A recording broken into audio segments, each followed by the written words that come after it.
The other day, my client asked me a really great question. What is the biggest issue that faces people when they start their weight loss journey?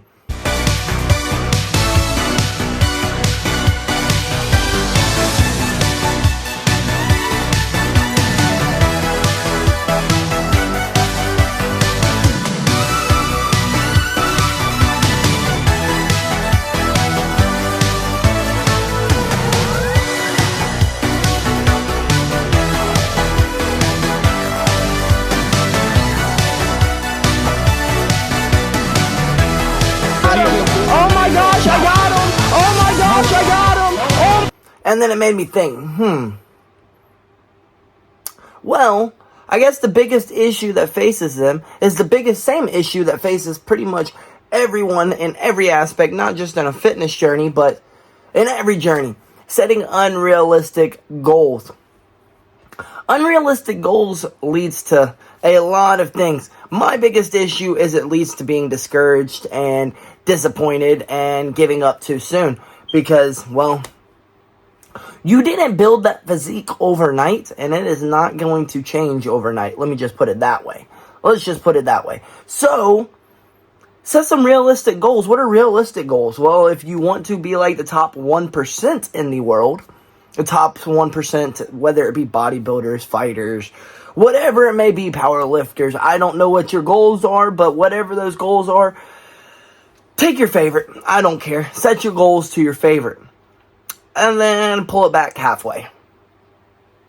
Yeah. Their life is to look as good as they possibly can, be as strong as they possibly can, perform as good as they possibly can. So you really think that with your 9 to 5, you're going to be able to find that same time? No. But what you can do is start adding like habits into your life, changing your life around with good habits. Because unrealistic goals, that discouragement's going to lead you to trying fad diets. It's going to lead you to skipping meals. And both of those things are not healthy habits, are they? No, they're not. I mean, a fad diet, let's talk about keto, for example. Why does keto not work? Because, well, traditionally for every 1 gram of carb you ingest, you're going to hold on to 1 gram of glycogen. So yes, those people may lose a bunch of weight. Yes. It's not going to be sustainable. They're not going to be able to keep it off forever. As soon as they go eat a piece of bread and drink some water, you know what they're going to do? They're going to swell back up. That's just how it happens. That's just how it goes. That's science, y'all. That's just how it works. I mean, at the end of the day, fad diets don't work. Hence why they're called fad diets. If your diet is falling into a fad diet, well, you start it, then it goes out of style and no one ever does it again. So instead of hopping on a trendy diet, start counting your calories. That's going to get you a hell of a lot closer to your goals than keto, being vegan, vegetarian. If you're those two due to like religious reasons or moral reasons, whatever, that's perfectly fine.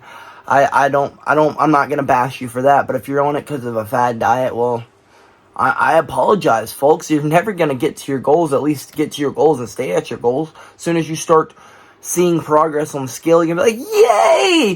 Whoop-de-doo! Let's go have some bread. Then you're going to go eat some bread, and then you're going to swell up. And you're going to be, well, right back to where you were. Square one.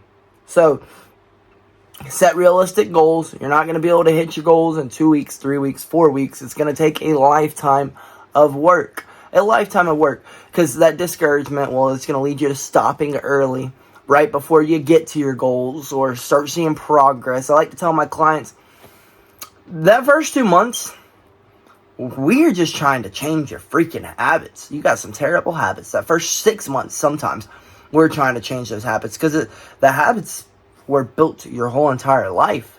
Your whole life, you had bad habits, bad eating habits, bad physical activity habits, bad freaking habits. So, you think in a week, 2 weeks, a month, we're going to be able to break all those bad habits? No, people are sent to rehab for 90 days. So if I can get you to believe that in 2 months, 6 months, we're going to break these bad habits, and then the next 6 months, we can start pushing you a little bit closer to your goals, And you probably won't see too much, I guess, growth or results in that first 2 to 6 months. You're probably not. Around that 6 month mark, you might start seeing some change. You might, physically, mentally, emotionally. You're going to see a lot of change within that first 2 to 6 months period. But the first 2 to 6 months, you're not going to see a physical change. And that's really discouraging to a lot of people. Very discouraging. A lot of people give up. They're like, dang, I'm going to have to do this my whole life. Well, yes. Yes, you are. You're going to have to live a healthy life forever. Oh my gosh. That is terrible. Well, it's not. Because eventually you're going to be like, wow, I'm glad I didn't set unrealistic goals. Because, well, realistic goals got me to here. And look at all the journeying I did, and now I love this, and these are the habits, and I have to wake up every day and run. I have to end my day with some form of physical activity.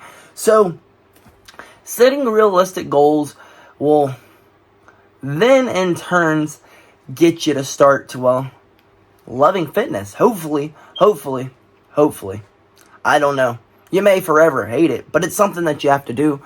You wake up every morning and brush your teeth, right? You shower. It's a part of hygiene. Think of physical activity as part of hygiene. It's kind of how I like to think of it as.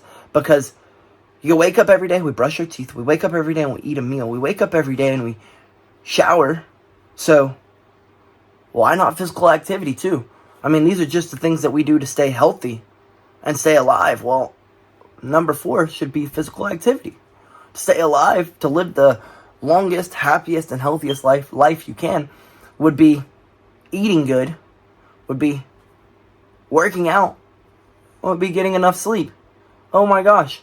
It's like those 3 things to live as long as you can are going to get you to your goals as well. So, don't get discouraged, folks, because that's all that setting in those unrealistic goals, trying to look like the top 1% is going to do to you.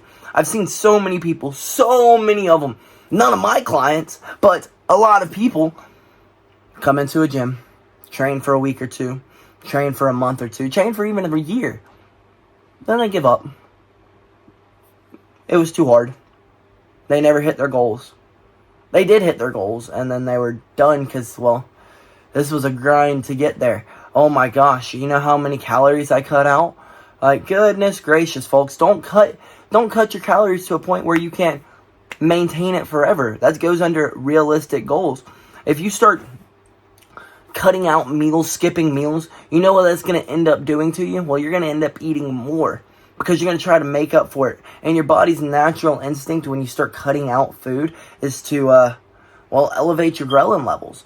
And if you skip a meal, your ghrelin levels are going to stay higher because, well, it doesn't know the next time that it's going to get food, and it's yelling at you to eat. And when you finally go to get food, well, you're going to start binge eating, and you're just going to continue eating and continue eating and continue eating. And if you would have just eaten 3 meals with 2, 3, 4 snacks throughout your day, guess what?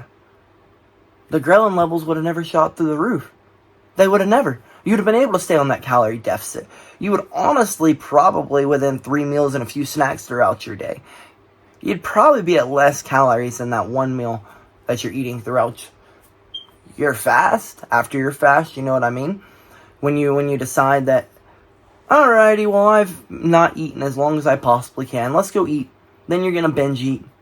And at the end of the day, it's calories in versus calories out. I don't care how long you made it without eating. If you just ingested 2,000 calories, 3,000, 4,000 calories, well, you just ingested 4,000 calories. It's that simple. I mean, sorry, but skipping meals leads to unhealthy eating habits. And it all came back to that unrealistic goal that you set. You get what I'm saying?